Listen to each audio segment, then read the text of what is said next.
Hello, friends. Welcome to Creative Medicine. In this lecture, we will learn about Schatzki's rings. Schatzki's rings are actually the concentric symmetrical narrowings. So Schatzki's rings are the concentric symmetrical narrowings which are present in the lower esophagus. In the lower esophagus, you see that there is symmetrical narrowings are present which are called as Schatzki's rings. So if this is the lower part of the esophagus, the rings are symmetrical narrowings are seen which are called as Schatzki's rings. Now, they are present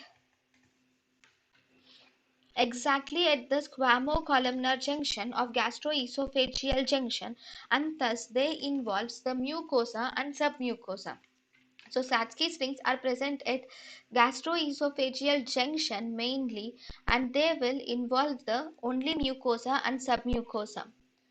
So it contains esophageal mucosa will be above. So this is the Schatzki's ring with esophageal mucosa above and gastric mucosa below. So it has esophageal mucosa above and gastric mucosa is present below. Then it is accompanied mainly by a small hiatus hernia. It is accompanied by a small hiatus hernia. It has no true esophageal muscle.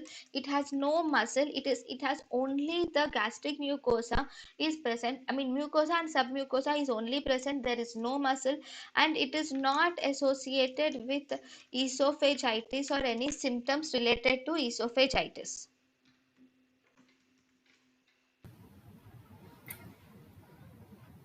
thank you and thank you for watching.